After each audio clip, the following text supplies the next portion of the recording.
Welcome back to the 12 Days of Whiskey. Today is day 4, and I called another audible. If you guys have been following this series along, I had my set 12 days ready, and 4 days in, we've changed it 3 different times, and today it's for a very special reason.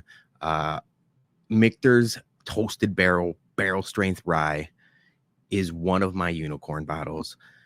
Michter's Toasted Barrel Bourbon is a big reason I got into bourbon in the first place.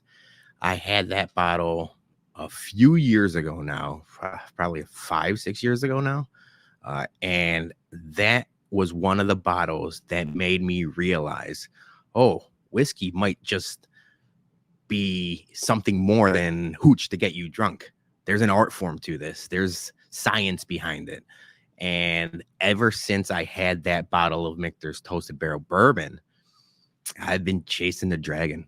Obviously, look at all the bottles. We have bottles upstairs in our den.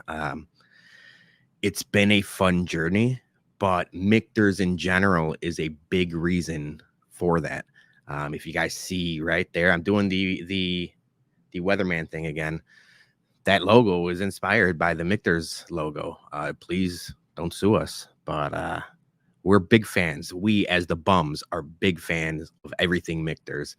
So when I got a phone call from John, who recommended the Barrel Batch 35 yesterday, I got a text message saying that a local store around us got a delivery of the Michter's Toasted Barrel Finish Straight Rye Whiskey.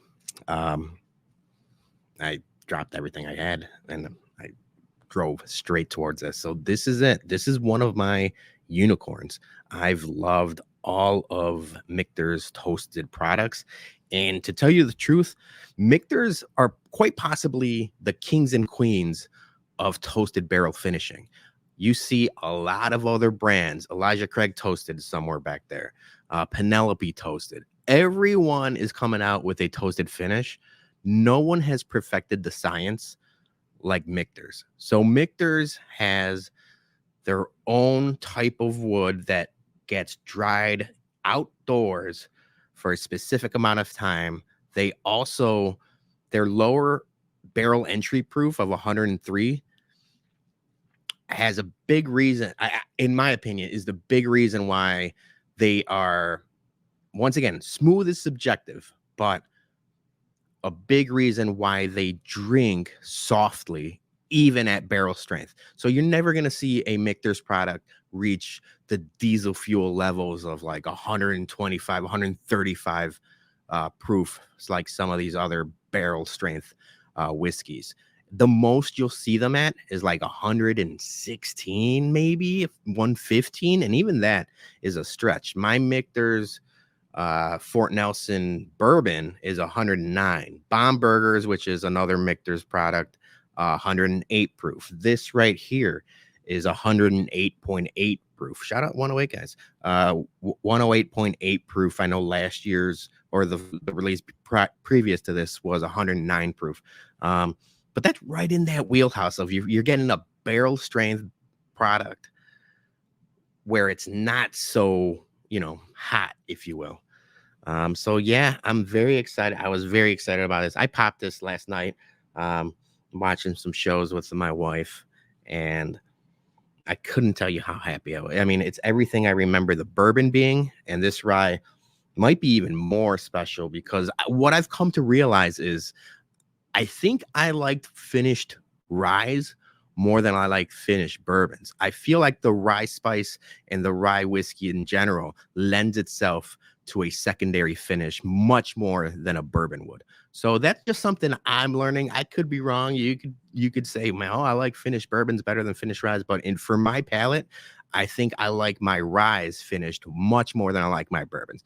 My bourbons, I feel like I have the standard classic palate when it comes to bourbon whiskey. And rye is something you could, mess with a wine finish, or in this case, a toasted barrel finish. And it lends itself to that. So yeah, the nose, from what I remembered, the Michter's bourbon, the toasted barrel strength bourbon, it was like a marshmallow bomb. And this is right there with that. So I get a lot of toasted marshmallow, toasted graham cracker. I get a little bit of like a oatmeal cream pie. Um, and then what I like is that there's still a lot of that rye spice. Like you could tell it's a rye. It's got like the baking spice, black pepper, but also like this little faint hint of like a citrus, or like an orange marmalade.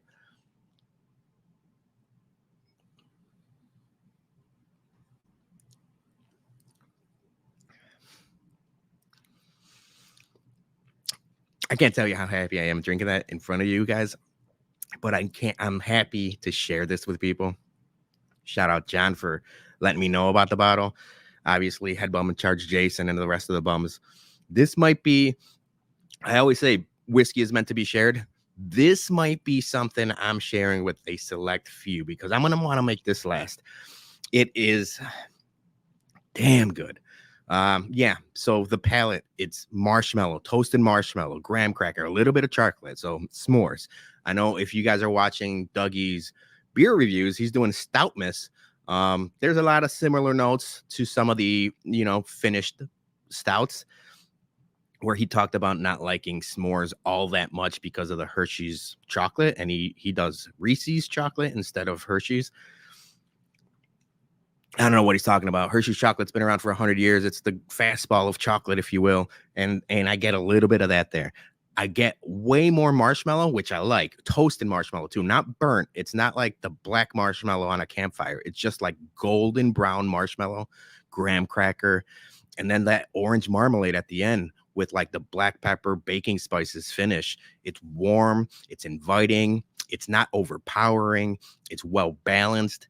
This is what I think bourbon and rye, like it's almost like a gold standard. It's a gold standard for a toasted barrel product. Unbelievable. MSRP is $125.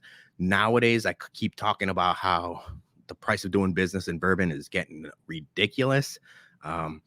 There's a lot more bottles that are it's expensive, like 125 bottles for 750 milliliters of brown liquid. I'm not telling everybody to run out and get it.